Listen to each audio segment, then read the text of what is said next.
सत श्री अकाल दोस्तों, मैं Satnam Dhaliwal global SS visa and immigration Kotkapura तो अपने चैनल एस धालीवाल वास्ते तुहाडा स्वागत करदा जी। उम्मीद करदा तुसीं सारे ठीक ठाक होवोगे, चढ़दी कला दे विच होवोगे। तुहाडे नाल अज स्पाउसल ओपन वर्क परमिट दीआं आपां 4 PPR जिहड़ियां हैगीआं शेयर करनियां है ना कि बहुत वधिया। चलो खुशी की गल हुंदी है जदों रिजल्ट कोई देखण नूं मिलदा हैगा। मेहनत का मुੱਲ एक कंसलटेंट नूं भी उहदी मेहनत का मुੱਲ मिलदा नाल दी नाल एक एप्लीकेंट नूं, क्योंकि उन्होंने अपना एक हिसाब नाल आपां कहने घर लाया हुंदा है ना अपने सुपने पूरे करने वास्ते।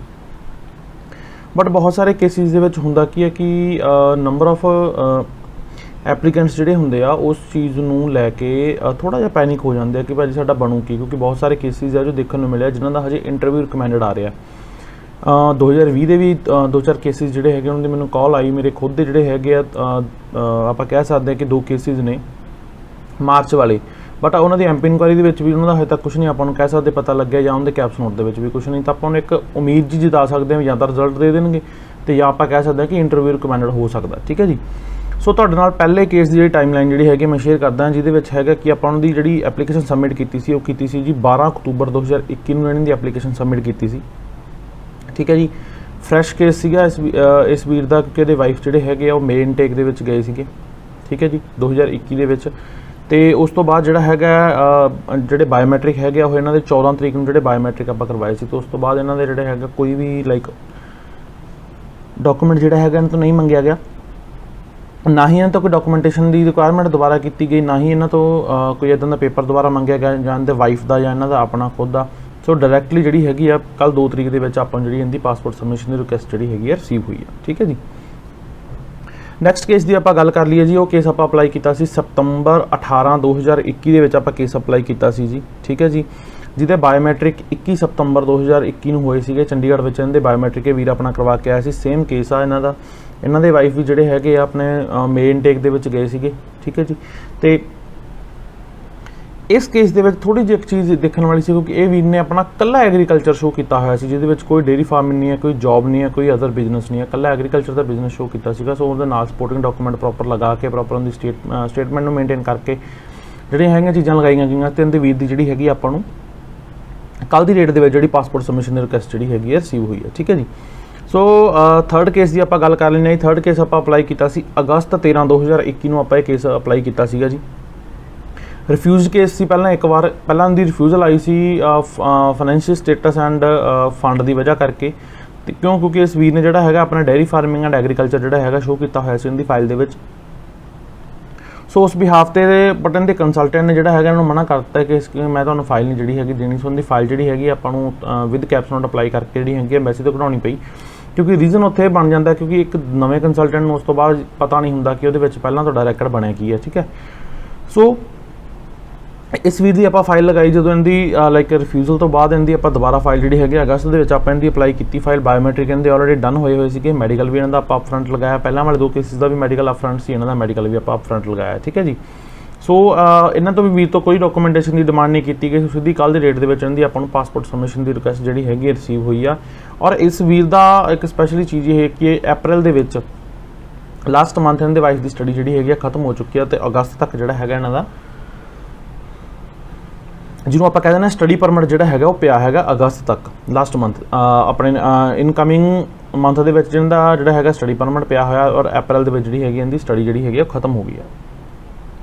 लास्ट केस की आप गल कर लीए जी, ये केस थोड़ा जा डिस्कशन वाला है, क्योंकि ये उपर डिस्कशन करनी बनती भी है, क्योंकि बहुत सारे वीर होंगे वो सेम हो सकता सेम फील्ड के नाल अपनी जोड़ा है संबंध रखते हो। ठीक है। सो ये वीर दियाँ 2 बार ओपन वर्क परमिट दी रिफ्यूजल सीगियां जी। तो इन्होंने केस जो हम आप अप्लाई किया तो इनके वाइफ जोड़े है वो वर्क परमिट पर आ गए थे। ठीक है जी। तो इस वीर का जोड़ा केस आप अप्लाई किया जी 17 मई 2021 में आप इस वीर का केस अप्लाई किया जिहदे विच इनके बायोमैट्रिक पहला होए हुए थे। ठीक है जी। मैडिकल इन्हों आप अपफ्रंट करा के लगाया सी, तो मैडिकल भी जोड़ा पास इन्हों दिसंबर के मैडिकल इन्हों लास्ट ईयर जो दिसंबर के मैडिकल पास हो चुका सी। हुण गल कर लीए इस केस के रीजन ऑफ रिफ्यूजल्स की, क्योंकि पहले दी रिफ्यूजल्स क्यों आउंदियां नहीं आ। इस वीर नूं इन्हां दे कंसलटेंट वालों पहला ये कहा गया कि तुसीं जिहड़ा हैगा कि अपना एफडी कली हैगी शो कर दो अपनी, तुसीं केस दे विच कोई गल नहीं, सारी एफडी चल जाती हुंदी आ। ते इस वीर ने कि 10 लाख की एक एफडी अपने नाम करवाई, तो एफडी कली एफडी का बॉन्ड जिहड़ा हैगा लगा के शो कर दिता गया। उस तो बाद इन्हां दी रिफ्यूजल आई सेम कंसल्टेंट तो इन्होंने दोबारा अपना केस प्रोसीड किया, तो कहते कि कोई गल नहीं जी, हुण तुसीं एफ डी नूं कढवा लो, एफ डी तड़वा लो, एफ डी तड़वा के अकाउंट के लियाओ, कोई गल नहीं, जो अकाउंट के पैसा आऊगा तो सारे का सारा पैसा जोड़ा है आपको जस्टिफाई करता कि आप एफ डी ब्रेक करवाई है। तुसीं बस वो पैसे नूं पाओ, लाख रुपया होर पाओ, पहले आप 10 लाख शो किए, हुण आप 11 लाख कर देना, थोड़े वीज़ा जोड़ा है आ जाना। Same reason financial status and personal assets वाला रीजन दे के उन्होंने अपना जोड़ा है रिफ्यूज़ कर दिता सी। हुण थर्ड टाइम जो अपने केस अपलाई किया, इन्हें वाइफ वर्क परमिट से चलो इन्होंने अपन उधर कैटेगरी C41 के अंडर जोड़ियाँ है रिक्वायरमेंट जोड़ियाँ है सारियां दित्तियां। इस वीर की हम आप गल कर लीए तो इन्होंने अपना dairy farming and agriculture show किया होया, ठीक है जी। सो प्रॉपर इन्हों की डेयरी फार्मिंग के थ्रू जी है इन्हों की पेमेंट आनी शुरू हुई, इन्होंने अकाउंट के इन्हों की एग्रीकल्चर के प्रॉपर जे फार्म आने शुरू हुए, जमीन इन्हों के फादर के नाम से एंड थोड़ी जमीन अपनी लीज़ के उपर भी आप कहने वाँधे आ, ठीक है। वो लीज़ डीड वगैरह सारी इन्होंने प्रॉपर डॉक्यूमेंट बनाए गए और इस वीर नूं डॉक्यूमेंट की रिक्वेस्ट जी हैगी आ वो आई सी जी 3 फरवरी 2022 नूं जी है इन्होंने डॉक्यूमेंट की रिक्वेस्ट आई, जिस दे विच इस वीर तो इन्हों की इंडियन बैंक स्टेटमेंट, इन्हों की updated ITR income tax return, इनके वाइफ का जॉब लैटर, उनकी बैंक स्टेटमेंट, उन्होंने 3 पे स्टॉप्स एंड उन्होंने बैंक स्टेटमेंट, ये सारिया चीज़ों की रिक्वायरमेंट की गई सी, ठीक है जी। हुण गल आपां कर लीए इत्थे कि बहुत सारे वीर ये सोच लेंदे या एप्लीकेंट ये गल कह दिंदे ने या कंसलटेंट्स भी ये गल समझाउंदे ने एप्लीकेंट्स नूं कि कोई गल नहीं जी, बस तुसीं एक बार पैसा रख लो उत्ते 15-20 हज़ार इन्हां नूं घुमाई चलिया करो, जो कि सरासर बहुत चीज़ गलत हैगी आ। तुसीं पैसा रखदे हो अकाउंट दे विच, उस तो बाद उहनूं अपना नॉर्मल ये सोच के चलिया करो कि यार साडे ते कबीलदारी है तो असीं कबीलदारी नूं पूरा किवें करांगे, ठीक है। अगर मैनूं मेरी कबीलदारी नूं नजिठण वास्ते, मेरी कबीलदारी मैनूं पूरी करने वास्ते मैनूं कमाई आ रही है, एक पासे मैं कमाई भी कर रहा, दूसरे पासे मैं उहदा खर्चा भी करांगा, कदे फंड माड़े मोटे कोई घट भी सकदे आ, ते फंड अगर घटणगे तुहाडी कमाई पूरी हुंदी है तो फंड तुहाडे वधणगे भी, ठीक है जी। सो इन्हां सारियां गल्लां नूं ध्यान दे विच रख के चलिया करो, जिहड़ा हुंदा कि नाल दी नाल ही आपां उस चीज़ नूं जिहड़ा हुंदा कवर अप करदे जाइए, क्योंकि बहुत सारे वीरां तो जो स्टेटमेंट की डिमांड की जाती है तो उस तो बाद उनका कंसलटेंट भी हत्थ खड़े कर दिंदा ते एप्लीकेंट दा जिहड़ा हुंदा खुद भराया होया हुंदा, उहनूं पता नहीं हुंदा कि मैं हुण करां की। सो अपनी स्टेटमेंट नूं प्रॉपर मेनटेन करके जिन्ना जिवें तुहाडे खर्चे चलदे उहनूं उदां चलाया करो, जिवें तुहाडी आमदनी आउंदी है, तुहाडी इनकम आउंदी है, तुहाडा सोर्स ऑफ इनकम होना चाहिए बस कल्ला तुहाडी इनकम आउंदी है, उन्होंने प्रॉपर जिहड़े तरीके दे नाल अपनी जिहड़ी हैगी इनकम लई चलिया करो, तो तुहानूं कदे भी उस चीज़ दे विच कदे भी दिक्कत नहीं आऊगी। अगर वीज़ा ऑफिसर तुहाडे तो तुहाडी बैंक स्टेटमेंट वगैरह तुहाडे फाइनैंशियल्स वगैरह दोबारा जिहड़ा हैगा तुहाडे तो रिक्वायरमेंट करूगा।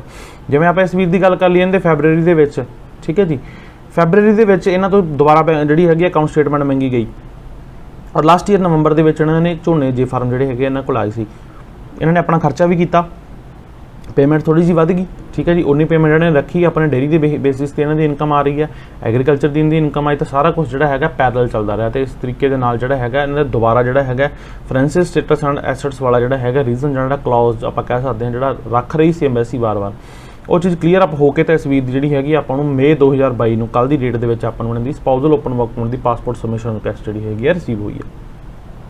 बहुत सारे केसिस ये चीज़ देखने को मिल रही है, बहुत सारे वीर भी इस चीज़ लैके घबराए होंगे ने, कंसलटेंट्स ये चीज़ कहते हैं। देखो एक बंदा होंदा वो तुहाडे ते 1 घंटा 2 घंटे उस चीज़ तुहानूं समझाउण ते लैंदा, एक कंसलटेंट आ रही जी चैकलिस्ट, तुसीं सानूं ये डॉक्यूमेंट पूरे करके दो, गल करदा एप्लीकेंट जाके मैडम या सर कि सानूं फंडिंग समझाओ किद्दां, कुछ नहीं जी, बस कोई गल नहीं, तुसीं अपने पेरेंट्स तो लै लो, एग्रीकल्चर करदे हो जे फार्म लो, बस पैसे नूं आपदे खाते च रखो, थोड़ी फाइल लग जानी। नहीं, इदां नहीं हुंदा। इनकम तुहाडी अगर नहीं जस्टिफाई तुसीं कर पाउंदे मैनूं कित्थों आ रही हैगी आ, तो दैट मीनस तुसीं सिर्फ फंड शो करने वास्ते अपने अकाउंट के स्टेटमेंट नूं बूस्ट कर रहे हो, उन्होंने एक हिसाब नाल वधा रहे हो, ठीक है, वो तुहाडी कमाई नहीं हैगी। और सब तो वड्डी गल आपां कर लईए FD दी, कोई 2 लाख 3 लाख की FD जिहड़ी हुंदी है वो चल जांदी है, अगर पिछों बंदे कोल 2 या 3 ITR हुंदियां ने जिहदे विच ओह कहण जोगा होवे, साबित करन जोगा होवे कि हाँ कि मैं शुरू तो कमाई करदा होना, इन्नी कि मेरी सेविंग सी, तां मैं अपनी FD जिहड़ियां हैगियां करवा के रख लीआं। नॉट ईवन कि होंदा कि 10 लाख की FD करा लो, जो कोई सोर्स ऑफ इनकम ही नहीं होंदा अपने को, FD का सोर्स नहीं होंदा कि आप FD का पैसा अपने को आया कित्थों है, तो तुहाडे ते जिहड़ा हुंदा एक क्वेश्चन मार्क जिहड़ा हुंदा खड़ा हो जाता। सो तुसीं भी जिन्हां वीरां दी अपनी एप्लीकेशनस लगियां होईयां, अगर उन्हां नूं लगदा कि साडी बैंक स्टेटमेंट वीक है, उस तो बाद उन्होंने अपनी स्टेटमेंट बनाई हुई है, तो अपने कंसलटेंट नूं कह के अपनी स्टेटमेंट नूं जरूर जिहड़ा हैगा अपनी फाइल दे विच अपडेट करवाया करो। जे फॉर्म तुसीं अपडेट कर सकदे हो, और जिन्हां भी वीरां ने अपनी फाइल नवीं लगाउणी हैगी आ वो सानूं मिलना चाहुंदे ने, आके मिल सकदे ने, अपनी फाइल एक्सैस करवा सकदे ने, ठीक है जी। तुहानूं प्रॉपर उस चीज़ नाल गाइडेंस दी जाऊगी। तुसीं अपनी क्वेरी जिहड़ी हुंदी है WhatsApp दे उपर अपनी लीव कर सकदे हो, कॉल दे उपर पूरी कोशिश की जाती है कि तुहाडी क्वेरीज़ नूं क्लीयर किया जाए, क्योंकि जिन्ने भी वीर कॉल करते हैं सब ने हुंदा किसी सर नाल गल करनी है ना, सामने भी बैठा हुंदा वो बंदे ने भी गल करनी हुंदी है, कॉल वाले ने भी करनी हुंदी, उस एक बंदा इन्ने पासे जिन्ना भी होया जांदा उन्ना आपां प्रॉपर हुन्ने आ। सो थोड़ा जिहा पेशेंस तुसीं भी मेरा भी भैणां दिखाया करो, ठीक है जी। सो तुसीं सानूं मिल सकदे हो, साडा हैड ऑफिस है जी global SS visa and immigration, नेड़े कोटकपुरा एंड डेनगा सर्विस, जत्तो road, Kotkapura district, Faridkot. Contact number है जी 7707850037 7708850037। धन्यवाद।